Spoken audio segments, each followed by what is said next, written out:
Hey there, Schmoedown fans. This is Josh and Merc Rainer, and I am here with Talkin Schmoedown, episode number 41.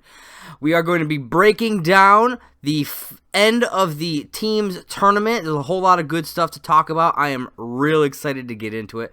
So, as I say every single episode, let's get ready to talk Schmoedown.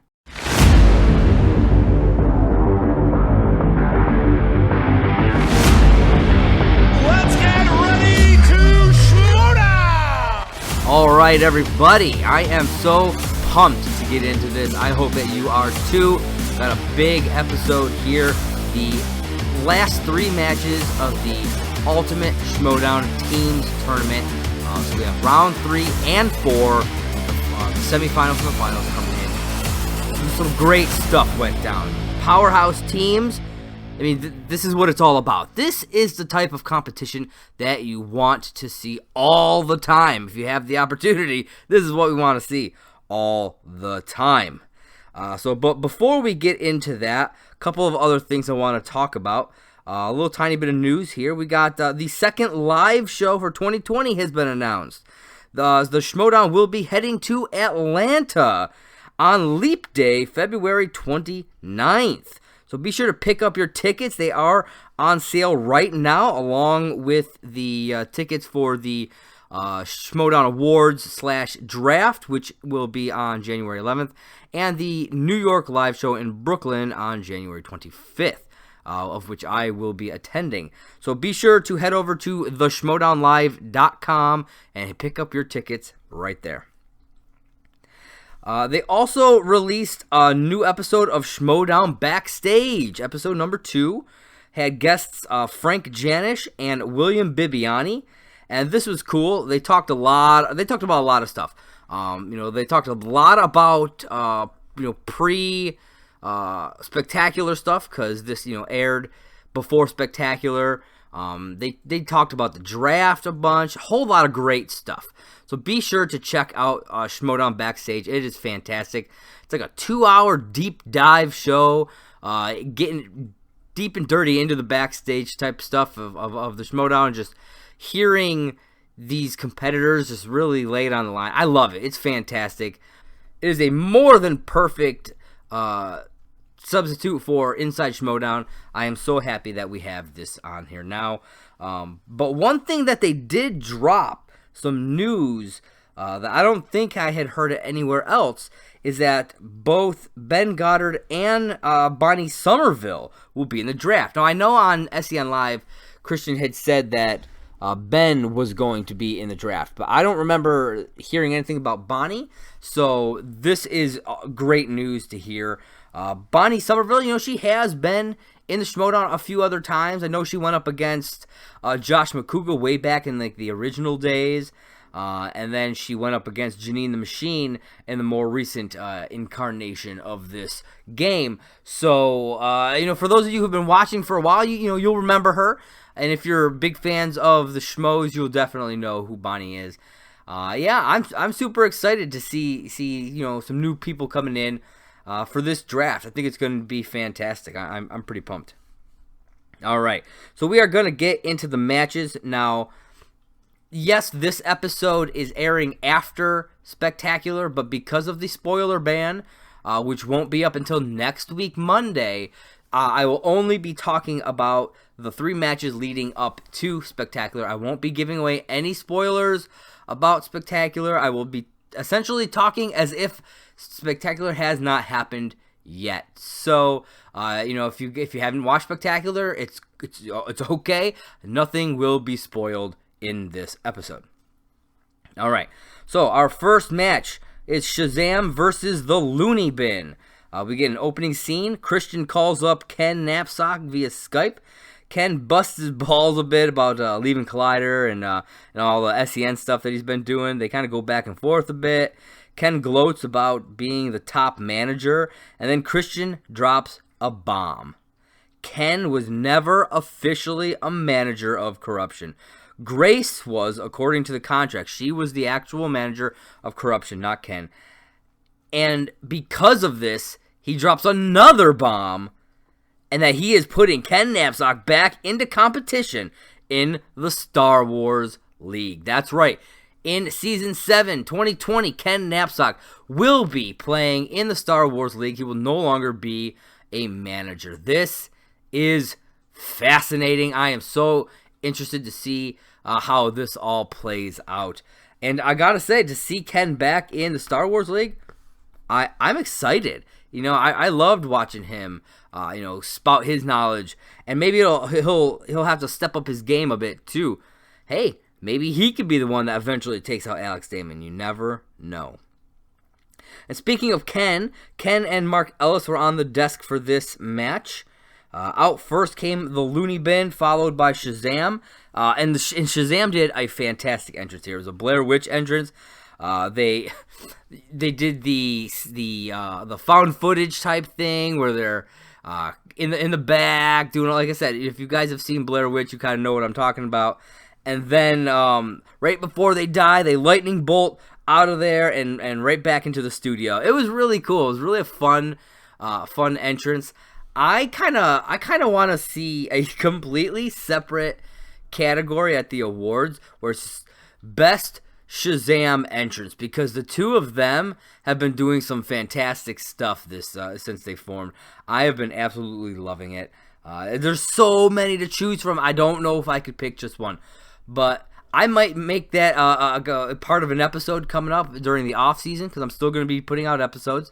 I might kind of tap into that specifically and come up with what I think the best Shazam entrance has been for the year. We'll see. All right, so we're going to get into round number 1, and this was a tight one. Coming right down to the end, completely tied up. Both Bibbs and Tom getting perfect rounds and hitting their bonus question with Notting Hill, ending round 1 15-15. However, we did get a pretty unique challenge during round 1. I believe it was the second to last question, the penultimate question. Video Drew threw out this challenge saying that the question about American Psycho didn't belong in the category of horror because that movie is not a horror film. And they actually do talk a little bit about this on Schmoedown Backstage. So if you can kind of get their thoughts a bit more about it on there as well. But I do agree with the way this all went down, because if you think about it, in her mind she's thinking horror, because the category was given was horror. It wasn't even horror thriller. It was just straight up horror. And so she's in her mind in horror. That's where her mind is, and that can trip you up. And obviously it did. It's what I have a hard time believing that she wouldn't have gotten this question if she hadn't gotten kind of tripped up and in her own head about it because of that, because she's really thinking horror and not thinking that because she doesn't consider that a horror film. So the challenge was upheld, which I thought was cool. But what they did, which I thought was really interesting, is that they allowed anyone who answered the first question correctly to keep their points. And the other 3 players did. They all answered American Psycho, and so they were able to keep that point. Video Drew was then asked a new question and got it right. So this was a great use of the challenge rule. It got them the extra point, and it really helped to keep them at pace with Shazam going through this match. Because like I said, they ended round 1 tied 15-15. It was a great round by both. Like I said, perfect rounds by Bibbs and Tom. It was fantastic. I absolutely loved it. And the Loony Bin, they are such an entertaining team to watch. I hope that we get to see a lot more of them in Season 7, because it was fantastic. So we get into round number 2. Shazam defers and the Loony Bin goes up, spins Jim Henson, decides that's not what they want, and they respin and land on video game movies. Video game movies, if you watch closely during the tail of the tape, is actually one of their listed strengths. So I thought that was kind of cool that they wound up landing on that. I also just in general like that video game movies has popped up a bit more lately, because there was a long time that I was campaigning for this slice to happen. Or they're like, well, what new slices would you like to see? Video game movies was always the one that I would throw out first, particularly to be put into the Inner Geekdom League. But I like that it's being used throughout the league and not just in the Inner Geekdom. I really dig it. I love, even though I may not know a lot of the answers, I just love seeing it there as an option.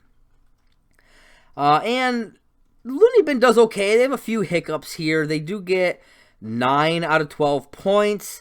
They miss one question, but they allow a 2-point steal here. After Tom asks for a repeat, I did notice that there was this weird edit cut during this question. I don't know what happened. I don't know what was cut out, but he asks for a repeat on that question, and it cuts, and they reread the question. I don't know what happened, but it was interesting. I don't know. I'm curious to see. I'd be really curious to see what was actually cut out of that portion of the match. So they are up at this point. They are up by 7 points, 24-17. That 2-point steal really hurt them quite a bit. And then Shazam goes up, spins Oscar movies, and they stay. They are both very confident in this, particularly Brendan Meyer. This is one of his big strengths. And they clear the board, getting all 6 questions for 10 points. They go to multiple choice a couple of times. And they take the lead 24-27. So they got a 3-point lead there. That 2-point steal really did hurt. Even if, let's say, they'd gone to multiple choice and gotten it wrong, then it would be 26-24. So, not as big of a gap. If they had been able to get that, let's say they went to multiple choice and they got that 1 point, then we'd be looking at a tie game here, 25-25. So you really got to be careful, especially with a team like Shazam. Every single point matters. Every single question matters. And if you're unsure, don't just guess. I don't know if they just got in their own head about it. I believe that was the Resident Evil Silent Hill question, where the Loony Bin answered Resident Evil, but the answer was actually Silent Hills, the Revelation. I think it was, what video game franchise had a installment titled Revelations, I think is what it was. And it was Silent Hill. And Shazam knew that. So I don't know. Maybe they use a JTE, maybe gotten a bit more time. I don't know. But they really, man, it could have been very different at the end of round 2. But, it is what it is. And so we get into the final round with Shazam being up by 3. And we go through. They both get their 2s. They both get their 3s. Then it comes down to the 5-point question for the Loony Bin. And they are unable to capitalize and get this question. And then Shazam wins 32-29 and moves on to the finals. It was a great match. Like, both teams doing exceptionally well. Loony Bin is a fantastic team. I'm super excited to see what they do in the future, and I really hope that they're able to stay together. I don't know who you would team up either of them with otherwise, so I hope that they're able to stay together once the draft happens. Looking back at this whole thing, William Bibiani actually had a completely perfect game. He got all 8 questions in round 1. He got his bonus question. They answered all 6 questions in their round 2, and then they answered the 2 questions they were asked in round 3. He specifically asked his 1 question in round 3. So he had a completely perfect game. And when you have someone like William Bibiani, he's throwing perfect games out here, you got to be on top of everything. You cannot miss a single thing. Otherwise, stuff like this is what happens. So before we get into match number 2, we're going to take a quick little break so you can hear about some of the other shows right here on the Merc with the Movie Blog podcast feed. I'll be right back. Hi everyone, this is Sarah, host of Go Get That Rose podcast, a podcast that is dedicated to talking about all things Bachelor Nation. Join Jay Wade, a man in his 40s who is recently new to all things Bachelor Nation, and myself, someone who has been watching passionately for the past 3 years, as we review, share our thoughts on each episode of whatever show is currently on TV, whether that is Bachelor, Bachelorette, or Bachelor in Paradise. We might not even know everyone's names, but we have fun nonetheless. You can find us on Merc with a Movie blog feed wherever you listen to podcasts. Hello everybody, Jay Wade and Kaylin here to tell you about SEN Afterlive. It's an after-show podcast where we expand on the week of craziness on SEN Live, as well as have guests on to join in the fun. Yep, and we get personal too. We do movie reviews, and at times we go way off the rails, which I guarantee is always Kaylin's fault. Hey, how rude and not true. So, come join us on the Merc with a Movie blog feed, and remember to rate, share, and subscribe, and as always, enjoy. And welcome back. Please be sure to check out all the shows that we have right here on Merc with a Movie blog. We have all kinds of great stuff, and we've got more to come. All right, so we're going to get into match number 2, The Family versus Who's the Boss. This is the final match in the round 3 of the tournament. This is who will. This match will determine who faces Shazam in the finals, and then then that winner will go on to face Founding Fathers at Spectacular. So, we have Ben Bateman, we have Andrew Guy, former teammates, brothers in arms. The Civil War continues. This is the third confrontation between these guys. You can call this the rubber match. We have Ben with 1 win, Guy with 1 win. Who's going to take this one home? We will find out. So we got an opening scene here. Who the fuck is Craig the Barbarian? I remember, like, I know that there's the fucking, I don't even know, that one dude who's in Inner Geekdom, but that's definitely not him. Who the fuck is Craig the Barbarian, and why is Tom Dagnino so down to draft him? I don't know who this dude is. Did I miss something? Because I don't remember missing anything, but if I did, let me know, because I have no clue who this guy is. So we got Ken and Emma on the desk for this one. Our out first was The Family with Robert Meyer Burnett and Brandon Hanna, followed by Who's the Boss with Tom Dagnino. Nothing special going on here. No big entrances or anything like that. You don't tend to see a whole lot of that from these teams. So we're going to just jump right into round number 1, and it was a pretty close match. However, Andrew Guy was the weak link here in round number 1. Everybody else scored 7 points during this round, whereas Andrew Guy only was able to walk away with 5 during this. So it was hard to watch. It really was. So then we get into round number 2. With, like I said, round number 1, nothing else super quick. I mean, I did notice one thing that I probably should mention, because it's something that I've talked about a lot when it came to the Houston show, and how I still to this day believe that it was a bad call that Andrew Guy didn't get his repeat. And I think it was the 4th question, Guy asked for his repeat after they had said 1. So the announcer said 1, and then Guy instantly asked for his repeat. The exact same thing he did in Houston. And he was given his repeat here, unlike at that Houston show. So again, you've got to really keep things the same. That call in Houston, that was a blown call. Whether Christian wants to admit it or not, it was a blown call. We've gone back and forth about this multiple times, and he doesn't believe that he did anything wrong there, but I do, and I will always believe that he blew that call. And I'll be honest, if I meet Christian, if you're listening, if I meet you at New York, I'm totally going to tell you that you blew that call in Houston. I'm going to say it right to your face. So we get into round number 2. Who's the Boss defers, and The Family spins 90s and keeps. And they go on to get 5 out of 6 questions for 10 points. They do go multiple choice on the one that they missed, and luckily for them, Who's the Boss was unable to capitalize on the steal there.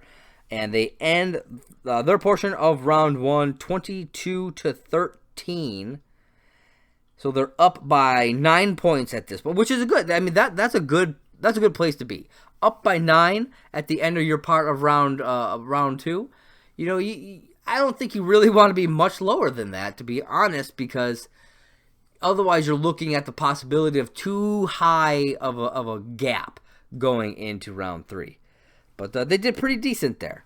And then Who's the Boss goes up. They spin Kate Winslet, and surprisingly decide to keep it. I was shocked by that. But they do pretty good here. They don't do great, but they do pretty good. They get 9 points.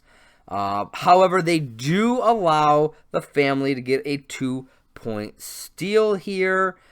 And that ends this portion of the game. This ends round 2, 24-22.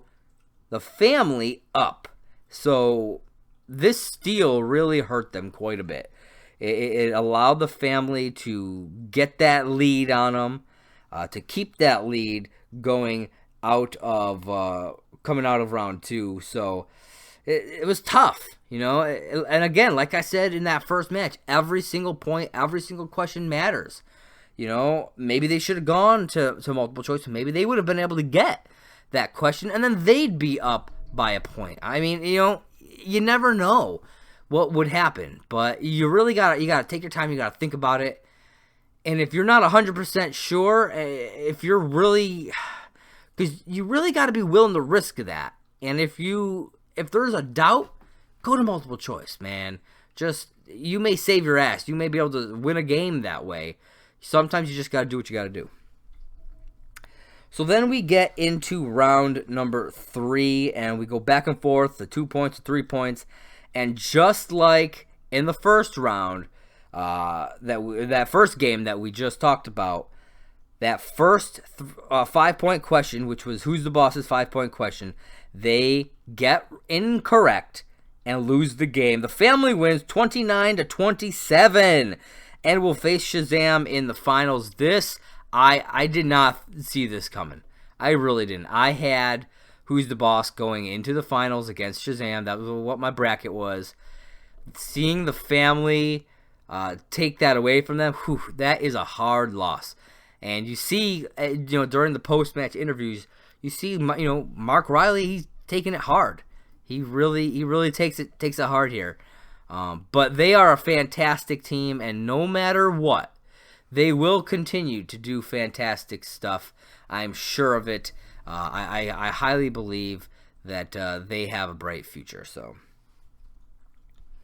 and that wraps up match number 2. And so before we get into match number 3, we're going to take one more break to talk about a few other shows that we have right here on Merc with the Movie Blog. We'll be right back. Hey, it's Sarah, and I'd like to tell you about Afterlife. It's a weekly Collider Live after-show podcast where Mike, Sean, and I give our takes on Roxy and Dorena's antics, on Yodi's producing skills, and whatever Cody and Alex are up to in that booth. In addition to having guests, we expand on the crew's discussions and add our own craziness in the mix. You can find the show on Merc with the Movie Blog feed on all the podcasting platforms. See you soon! Hey everybody, Sean and Wade here to tell you about our new review show following each episode of Disney Plus's The Mandalorian. Dude, yes, Boba Fett! Not exactly, Wade. Set in the Star Wars universe, The Mandalorian takes place 5 years after Return of the Jedi and follows a Mandalorian bounty hunter beyond the reaches of the New Republic. Yeah, Boba Fett. Did you even watch Return of the Jedi? Never mind. Join us here every week on the Merc with the Movie Blog feed. Thank God Kaylin will be here too. I don't think I can handle Wade on my own.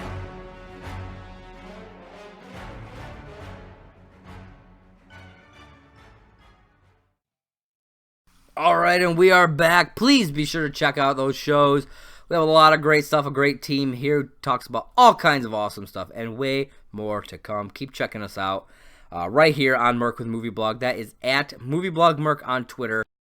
All right, so match number 3 is the Ultimate Schmoedown Teams Tournament Finals. We got Shazam versus The Family. These two incredible teams duking it out to see who will go on to Spectacular to face against the Founding Fathers. So we got Christian and Ellis on the desk, which I think that's a great choice to have for this specific match.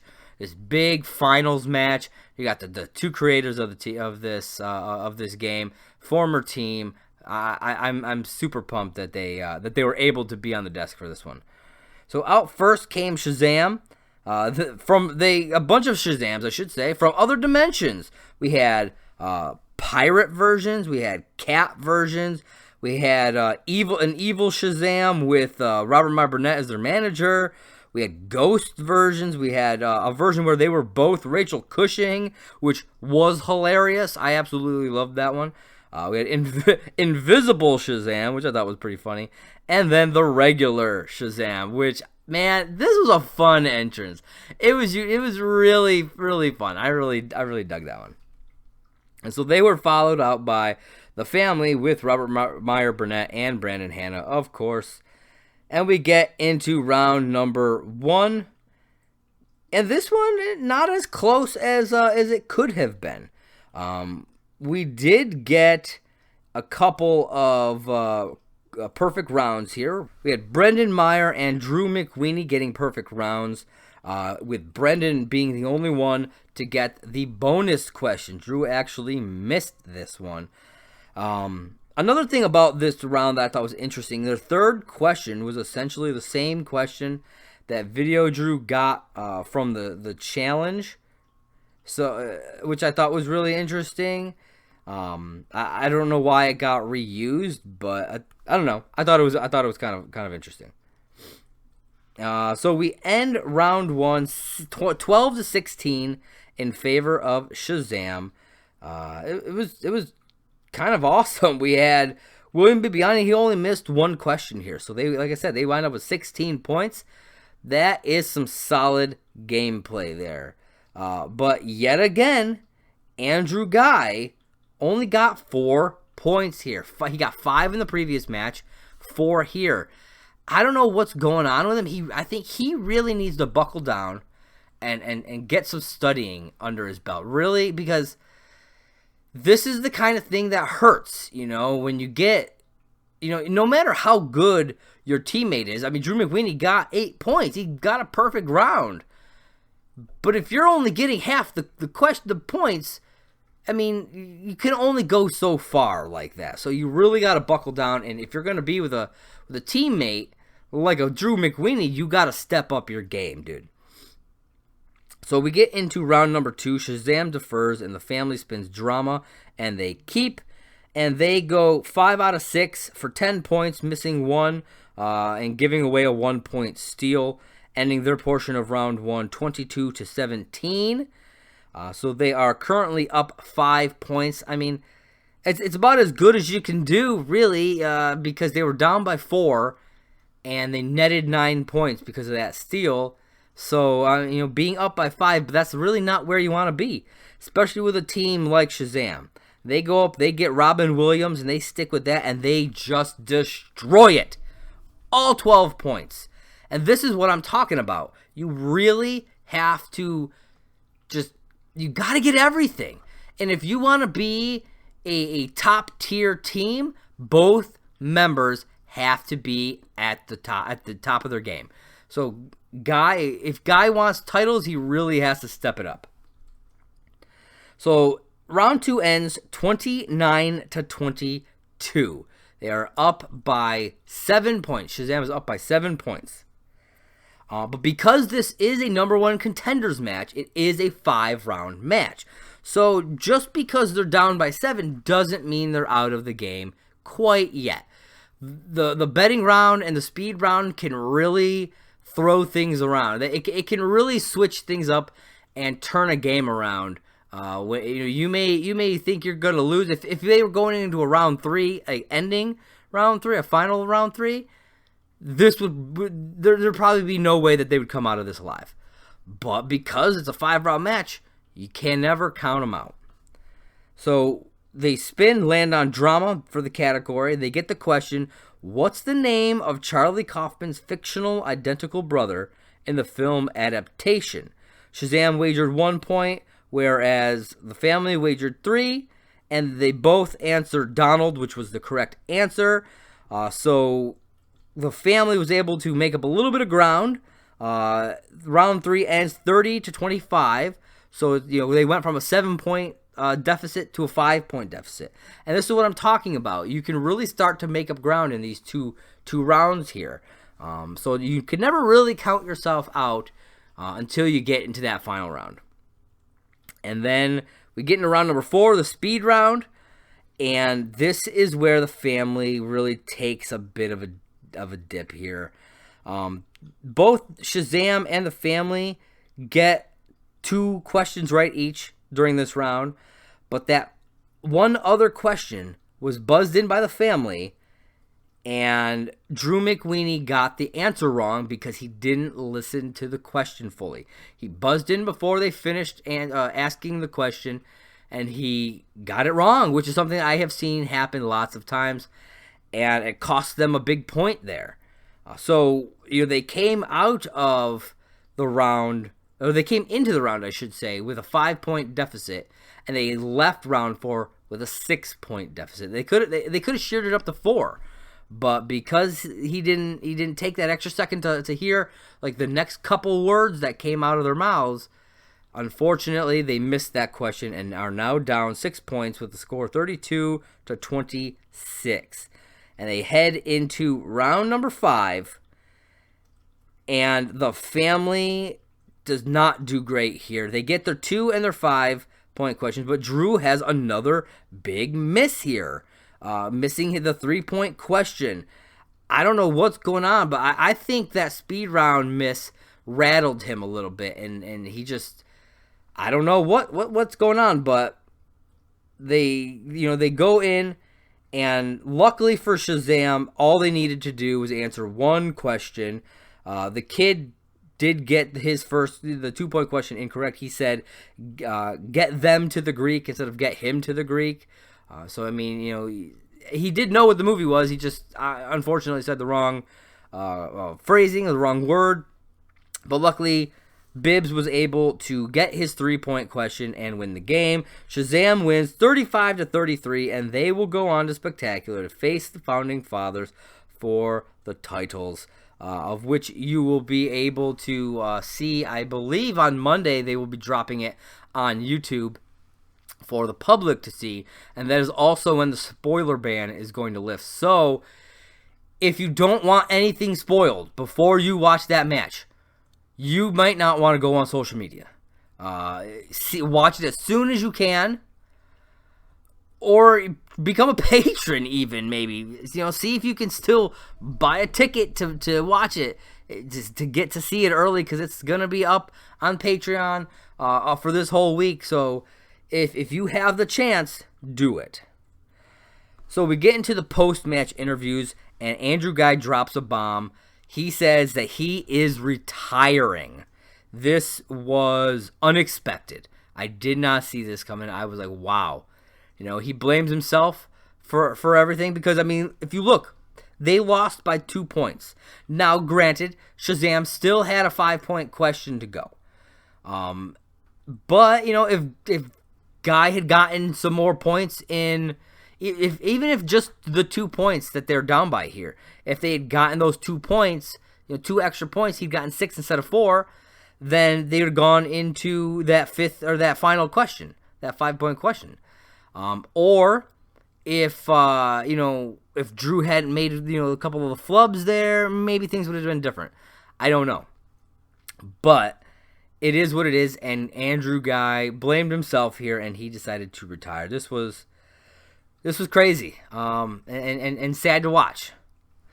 So now with Shazam winning this, William Bibiani will go on to play at least 2 matches during the Spectacular. He'll be in the singles final match against Ben Bateman, and then the team title match against Founding Fathers. If he is able to beat Ben Bateman, he'll go on to fight a third match against Paul Oyama for the singles title. So be sure to check out Spectacular to see what happens there. So that wraps up all the matches for this. That is the end of the Ultimate Schmoedown Tag Team Tournament. Pretty awesome stuff. Shazam took the tournament just like I hoped. It was fantastic. I'm so thrilled that they went all the way. This was the team that I had going into Spectacular, so I am thrilled that they were able to do it. Coming up on next week's episode, I will be talking about the Schmoedown Spectacular. So, watch it as soon as you can. That way you can listen to the show and you can tell me all your opinions and thoughts about what happened during the event. It was an awesome, wild, crazy event. 5 fantastic matches. Just, you gotta check them all out. And then coming up in future weeks, I will be doing some stuff during the off season. There will be a few weeks off, I think it's like 4 weeks or so, 3 or 4 weeks off that I'll have. But I'm not going to be stopping the show. I will be doing other stuff. Like I had said, I might do something with entrances, maybe like best entrances of the year. Talk a bit about Shazam's entrances throughout the year. Maybe I'll do something about leading up to the draft. Maybe some predictions. I don't know. We'll kind of see. I haven't 100% decided what I'm going to do for those off weeks quite yet, but I will be bringing you content no matter what. And I'll always bring you guys any news that drops. If they do episodes of Schmoedown Backstage, I'll be talking about what they do on there as well. Also, the Schmoedown Awards / draft will be airing on Patreon on January 11th. And then the New York live show in Brooklyn will be on January 25th. That is a show I will be going to. So if any of you out there are going to be at that Brooklyn show, be sure to find me, say hi. I'd love to take pictures with anybody. It'll be a fantastic event. I'm so excited. My very first live event to be able to go to. So I am super excited. And then, like I said earlier in the show, they announced Atlanta on February 29th. You can get all your tickets for the awards and the draft for the New York live show and the Atlanta live show right over at theschmoedownlive.com. That is theschmoedownlive.com. Be sure to check that out.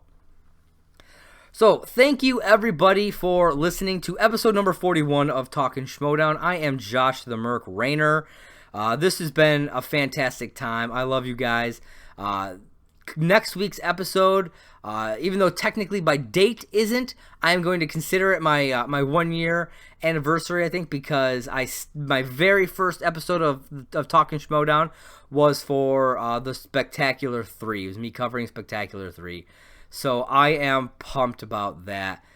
Technically, if you want to get real technical on dates, my 1 year anniversary is Christmas Eve, because that is when I posted that episode, because it was a little later in the year.